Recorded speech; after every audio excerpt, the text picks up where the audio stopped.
माझे नाव पल्लवी आहे. मी आमच्याच गावातल्या शाळेत इयत्ता 10वीच्या वर्गात शिकत होते. आम्ही वर्गात मुले मुली एकत्र शिकत होतो. माझे आई वडील शेती करतात. मला एक मोठा भाऊ आणि माझे आई वडील असे आमचे छोटेसे कुटुंब आहे. मी माझ्या आई वडिलांची खूप लाडकी होते आणि वर्गात सर्वात हुशारही होते. वर्गात मला चांगले मार्क्स मिळायचे. त्यामुळे आमच्या सरांनी मला वर्गाचे मॉनिटर केले होते. आमच्या वर्गात सूरज नावाचा एक मुलगा होता. सूरज हा वर्गातील शांत मुलांपैकी एक होता. त्याला जास्त बोलायला आवडत नव्हते. वर्गातील आमची ही प्रेमकथा तयार झाली असली तरी आजपर्यंत आमच्यात फक्त औपचारिक बोलणेच होते, विशेष काही नाही. आमचा मुलींचा वेगळा ग्रुप होता. जर वर्गात सरांनी आम्हाला एखादा प्रश्न विचारला तर सर्वात अगोदर हात वर करणाऱ्या 4-5 मुलामुलींपैकी मी एक होते. आता हे आमचे या शाळेतले शेवटचे वर्ष आहे. आमच्या वर्गाचा गणिताचा तास घेणारे विद्यालयाचे उपमुख्याध्यापक देशपांडे सर हे आमचे वर्गशिक्षक होते. सूरज हा गणितात थोडा कच्चा होता. जर सरांचे ऑफिसमध्ये काही काम असेल तर ते अनेकदा मला वर्गावर लक्ष ठेवायला सांगायचे. सर वर्गात नसताना मी फळ्यावर त्या मुलांची नावे लिहायचे जे खूप बडबड करतात आणि आपली जागा सोडतात. पण मी मनाने खूप चांगली होते. मी फळ्यावर मुलामुलींची नावे लिहायचे, पण सर येण्याआधी ते पुसूनही टाकायचे, जेणेकरून सरांनी कोणाला मारावे असे मला कधीच वाटत नव्हते.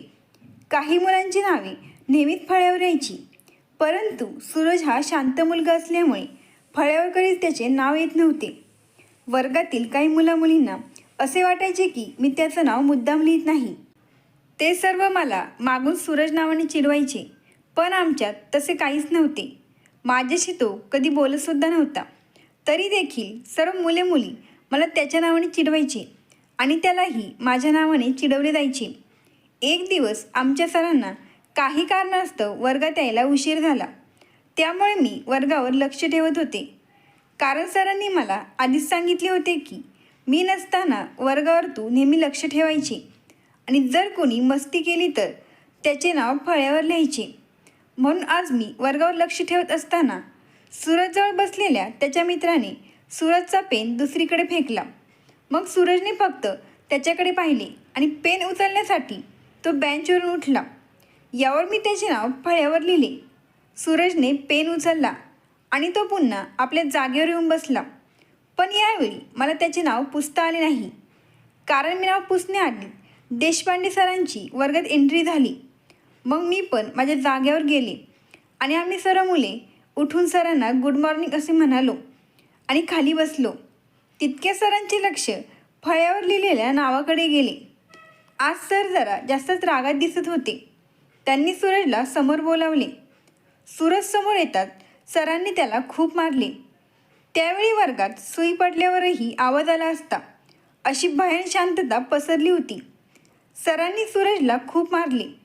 तो शांतपणे त्याच्या बेंचवर जाऊन बसला आणि त्याच्या गालावर हात ठेवून माझ्याकडे एका वेगळेच नजरेने पाहू लागला. आता मला असे वाटत होते की आपण खूप मोठी चूक केली आहे. मी सरांचा तास संपेपर्यंत त्याच विचारात होते. मला त्याचे खूप वाईट वाटले आणि त्याच्यावर खूप दया आली. त्या दिवशी सूरज कोणाशीच काहीच बोलला नाही. मी नाव लिहिले त्यावेळेसही तो कोणाशी बोलला नव्हता, पण तो पेन घ्यायला जागेवरून उठल्यामुळे मी त्याचं नाव लिहिले होते. माझ्याकडून खूप मोठी चूक झाली होती. नंतर शाळा सुटल्यावर सगळे आपापल्या घराकडे निघाले, परंतु संपूर्ण वर्गातील मुलामुलींची घरी जाताना एकच चर्चा होती की सूरजची चूक नसतानाही त्याने पल्लवीमुळे सरांचा मार खाल्ला. सूरज पटकन खाली मान घालून घरी निघून गेला आणि त्याचा मित्र ज्याने त्याचा पेन फेकला होता तो माफी मागण्यासाठी आणि सहानुभूती व्यक्त करण्यासाठी त्याच्या मागे मागे गेला. इकडे माझ्या मैत्रिणी आजच्या घटनेसाठी मलाच दोष देत होत्या. सूरज गालावर हात ठेवून घरी गेला आणि आजारपणाचे निमित्त करून त्याच्या खोलीत जाऊन झोपला. त्यानंतर मलाही घरी गेल्यावर खूप वाईट वाटले. मी घरी गेल्यावर माझ्या खोलीमध्ये जाऊन बसले. संध्याकाळ झाल्यावर आईने मला जेवायला हाक मारली, पण आज माझा जेवायचा देखील मूड नव्हता. त्यानंतर मी कसेबसे जेवण करून पुन्हा माझ्या खोलीत झोपायला आली. परंतु सूरजच्या विचाराने मी रात्रभर झोपू शकले नाही. माझ्याकडे त्याच्या घरचा नंबर नव्हता, जेणेकरून मी त्याला कॉल करू शकेल. त्यानंतर मी सकाळ होण्याची वाट पाहू लागले, जेणेकरून मला सूरजला भेटता येईल आणि मी त्याला सॉरी म्हणू शकेल. मग कशीबशी रात्र निघून गेली. सकाळ झाली आणि आज मला पहिल्यांदा शाळेत जायला उत्सुकता वाटत होती, म्हणून मी आज लवकर शाळेत पोहोचले. मी वर्गात गेल्यावर आजूबाजूला पाहिले, पण सूरज वर्गात दिसत नव्हता. काल झालेल्या घटनेमुळे सूरज आज शाळेत आला नव्हता.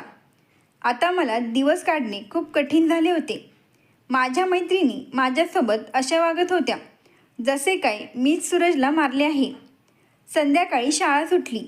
त्यानंतर सर्वजण आपापल्या घराकडे निघाले. त्यावेळी मलाही असे वाटले की मी एकदा तरी सूरजला त्याच्या घरी जाऊन भेटावे. म्हणून मी सूरजच्या मित्राकडून सूरजच्या घरचा ॲड्रेस घेतला आणि माझ्या एका मैत्रिणीसह मी त्याच्या घरी गेले. तिथे गेल्यावर मी सूरजच्या दाराची कडी वाजवली. तेव्हा सूरजने दार उघडले. मला पाहून सूरज आश्चर्यचकित झाला. मी काही बोलणार तितकेच सूरजच्या आईने त्याला विचारले, सूरज कोण आहे रे? त्याच्या आईला येताना पाहून मी आणि माझी मैत्रीण सूरजला बाय करत तिथून पळत सुटलो आणि तिथे असलेल्या एका ट्रॅक्टरच्या मागे जाऊन लपलो. त्यानंतर सूरज त्याच्या आईला म्हणाला, दाराची कडी वाजून कोणीतरी पळून गेले.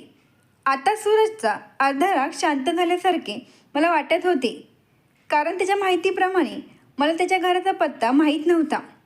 याचा अर्थ मी कोणाला तरी विचारले असेल आणि त्याला भेटायला त्याच्या घरी गेले असावे असे त्याला वाटत असावे. दुसऱ्या दिवशी सूरज शाळेत आला आणि तो वर्गात जाऊन आपल्या बेंचवर बसला. परवाजीच्यामुळे त्याला सगळ्यांसमोर मारले होते. आज तोच त्या मुलीचा विचार करत होता. सूरजला माहीत होते की पल्लवी त्याच्याकडे नक्की येणार, पण पल्लवी आली नाही. दुपारच्या जेवणाच्या सुट्टीत पल्लवीची मैत्रीण सूरजजवळ आली आणि सूरजला एक चिठ्ठी देऊन गेली. आता सूरजचा आधीचा राहिलेला अर्धा रागही नाहीसा झाला होता. चिठ्ठी कोणी दिली हे सूरजला माहीत होते, म्हणूनच त्याने त्यावेळी ती चिठ्ठी उघडली नाही. या चिठ्ठीत सॉरी असे लिहिले असेल हे त्यालाही माहीत असले तरी ती चिठ्ठी सध्या त्याच्यासाठी लव्ह लेटरपेक्षा कमी नव्हती. तीच पल्लवी पुन्हा पुन्हा सूरजकडे वळून बघत होती, पण सूरज जरा भाव खून तिच्यापासून नजर चोरत होता. आता जवळ बसलेल्या सूरजच्या मित्रांनी त्याला चिडवायला सुरुवात केली. सूरजला आता ती चिठ्ठी उघडून बघायची होती. अशा भावनेतून तो पहिल्यांदा जात होता. सूरजने चिठ्ठी उघडली आणि त्यात मोठ्या शब्दात लिहिले होते की आय एम सॉरी. त्यासोबतच एक रडणारा इमोजी होता. तो रडणारा इमोजी पाहून सूरज गालातल्या गालात हसला आणि दोघे सगळ्यांच्या नजरा चुकवत एकमेकांकडे एका वेगळीच नजरेने हसत बघत होते. ते म्हणतात ना, जेव्हा आपले वर्गमित्र आपल्याला मुलीच्या नावाने चिडवायला लागतात, तेव्हा तिच्यासोबत आपले काहीच नसले तरी नंतर काहीतरी घडू लागते. तसेच सूरज आणि पल्लवीसोबतही हेच घडत होते. आमची 10वीची बोर्डाची परीक्षा जवळ आली होती. त्यापूर्वीच आम्ही वर्गातील सर्व मुलामुलींनी स्टँडअपसाठी 100-100 रुपये जमा केले होते आणि त्यानंतर तो दिवसही आला. तो दिवस आमच्यासाठी शाळेतला शेवटचा दिवस होता. त्या दिवशी मी माझ्या भावना लव्ह लेटरद्वारे त्याच्याकडे व्यक्त केल्या आणि त्याने माझ्या प्रेमाचा स्वीकारही केला. आता वर्गाच्या नजरेत अजून एक जोडपं तयार झालं होतं.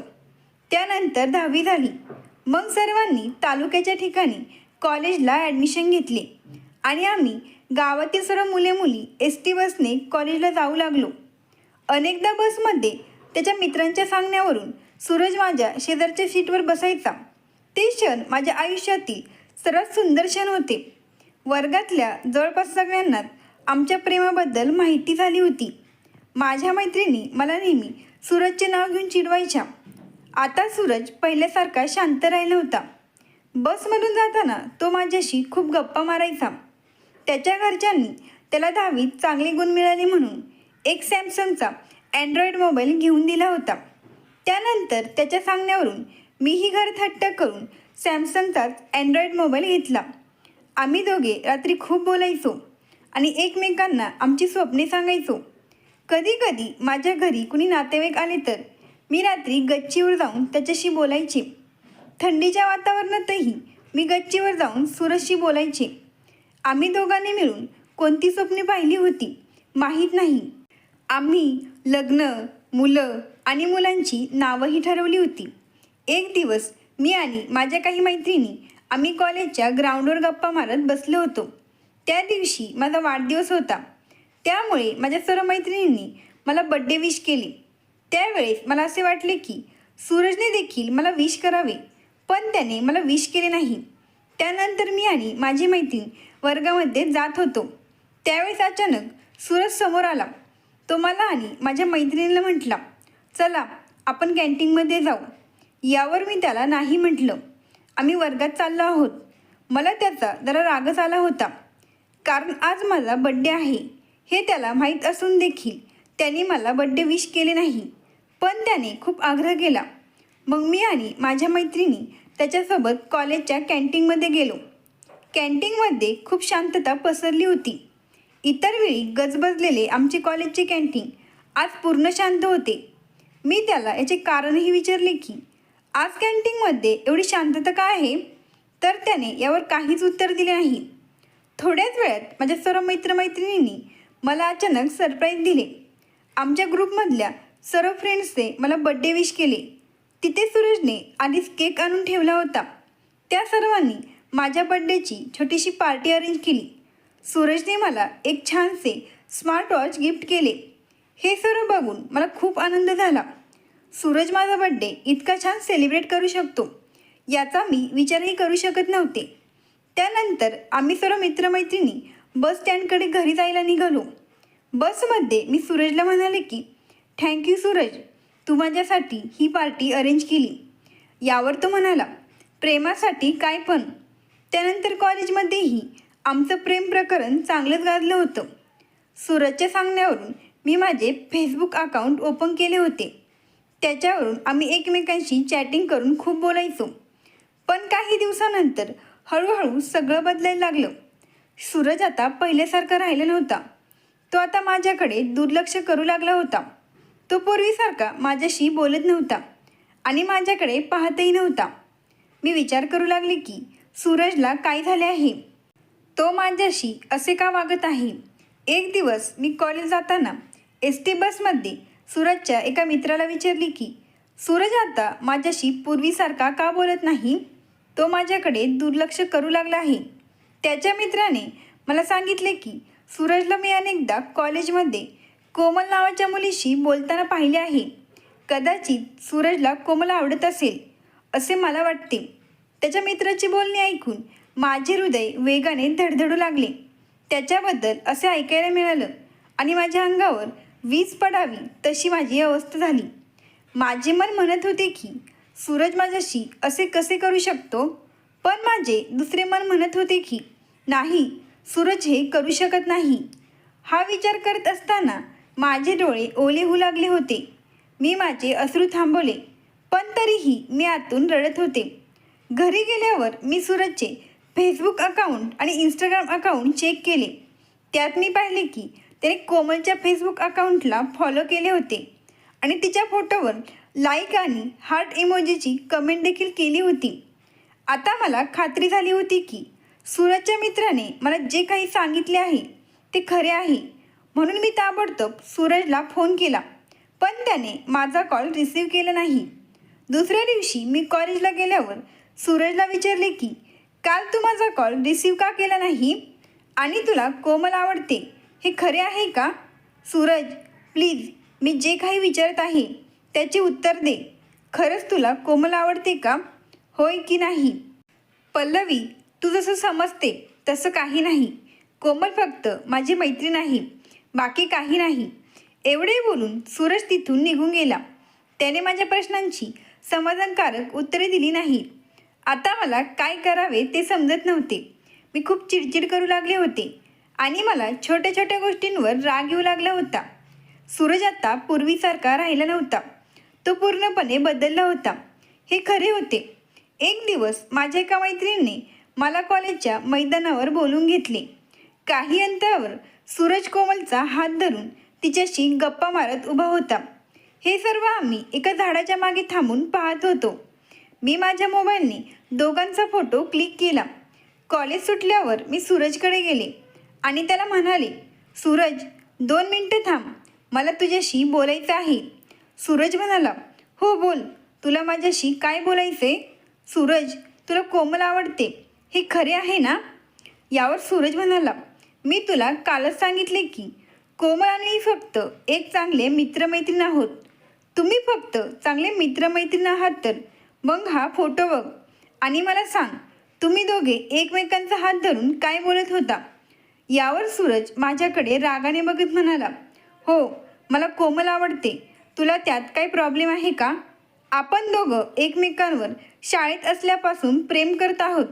मग मध्येच तू कोमलला कसे आणले? मी तुझ्यावर खूप प्रेम करते आणि मी तुझ्यासोबत खूप स्वप्ने पाहिलेत. प्लीज तू माझ्याशी असे करू नको. मी तुझ्याशिवाय राहू शकत नाही. यावर सूरज म्हणाला, शालेय जीवन हे फक्त आपलं बालपण होतं, ते प्रेम नव्हतं आणि आपण फक्त चांगले मित्रमैत्रीण आहोत. असे म्हणत तो अगदी सहज निघून गेला. त्याने माझा आणि माझ्या भावनांचा क्षणभरही विचार केला नाही. मी त्याच्यावर खरे प्रेम केले होते. शाळेत असताना त्याने माझ्यामुळे सरांचा खूप मार खाल्ला होता. कदाचित त्याचा बदला त्याने असा माझ्याकडून घेतला असेल असे मला वाटत होते. त्या रात्री त्या जुन्या आठवणी माझ्या डोळ्यासमोर स्पष्ट दिसत होत्या. रात्री जेव्हा जेव्हा मी त्याला फेसबुकवर ऑनलाईन पाहायचे तेव्हा मला खूप वाईट वाटायचे. मी त्याला मेसेज केल्यावर तो माझ्या मेसेजला रिप्लाय देत नव्हता. त्याने माझ्याशी बोलावे असे मला वाटत होते, पण तो आता मला पूर्णपणे विसरला होता. आता मी माझ्या कॉलेजमधील मित्रमैत्रिणींना हसत हसत भेटते, पण आतून मी अजूनही उदास आहे. आता ही वेदना कधी कमी होईल ते माहीत नाही. पण सूरज माझे पहिले प्रेम होते आणि मी ते विसरू शकत नव्हते. मोबाईलमध्ये आमचे जुने फोटो बघून मी खूप रडायचे. आता मला काही खावेसे पिवेसे वाटत नव्हते. मी माझी सर्व भूक आणि तहान गमावली होती. त्यामुळे मी आजारी पडले आणि माझी तब्येत पूर्णपणे बिघडली. त्यानंतर मी बरेच दिवस कॉलेजलाही गेले नाही आणि मला दवाखान्यात ॲडमिट व्हावे लागले. त्यावेळेस माझ्या सर्व मैत्रिणी मला भेटायला आल्या. तेव्हा मला कळले की कोमल आता सूरजला सोडून दुसऱ्या मुलासोबत एंगेज आहे. कोमलचे आणि सूरजचे ब्रेकअप झाले होते. जेव्हा सूरजला आमच्या शेजारी राहणाऱ्या त्याच्या मित्राकडून कळले की पल्लवी दवाखान्यात ॲडमिट आहे तेव्हा तोही मला भेटायला आला. तो माझी माफी मागत होता, पण मी त्याच्याशी काहीच बोलले नाही. त्यानंतर काही दिवसांनी आम्ही बसमधून कॉलेजला जाताना तो माझ्या शेजारच्या सीटवर येऊन बसला आणि माझ्याशी बोलण्याचा प्रयत्न करू लागला. परंतु त्याने मला दिलेला धोका मी विसरू शकत नव्हते. त्यामुळे मी त्याच्याशी जास्त बोलत नव्हते. पुढचे काही दिवस असेच चालू राहिले. एक दिवस त्याने कबूल केले की हा एक फक्त बदला होता. मी पण तुझ्यावर खरे प्रेम करतो. जेव्हा मला कळले की तू दवाखान्यात माझ्यामुळे ॲडमिट आहे तेव्हा मी तुला भेटायला येण्यापासून स्वतःला रोखू शकलो नाही. पल्लवी, माझ्याकडून चूक झाली आहे हे मला मान्य आहे. मी खरंच तुझ्यावर खूप प्रेम करतो. सूरजच्या डोळ्यात मला पाणी दिसत होते आणि तो ते पाणी लपवण्याचा प्रयत्न करत होता. त्यानंतर आम्ही पुन्हा एकत्र आलो. चूक तर माणसाकडूनच होत असते, पण चूक मान्य करणारा श्रेष्ठ मानला जातो. आपण विचार करतो तसे आयुष्य घडत नाही. तुम्ही सत्यवादी आहात याचा अर्थ समोरची व्यक्तीही सत्यवादी असेल असे होत नाही.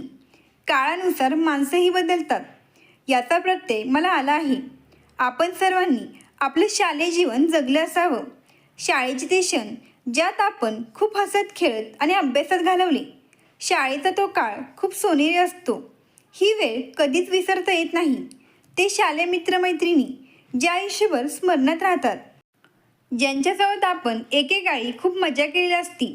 याशिवाय शाळेतच एखाद्याच्या प्रेमात पडल्यावर त्या व्यक्तीला आयुष्यभर विसरता येत नाही. शाळेत जे प्रेम होते ते माणसाचे पहिले प्रेम असते असे म्हटले जाते. शाळेचं प्रेम लैला मजनूसारखं असतं.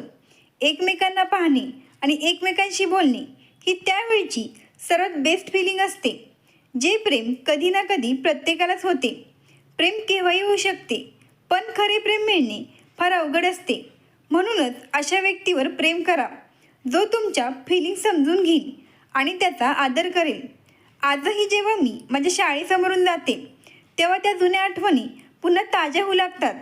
अशा तऱ्हेने आणि या गोड भावनेने ही कथा संपते. मित्रांनो, जर ही कथा आवडली असेल तर लगेच सबस्क्राईब करा. धन्यवाद. आभारी आहोत.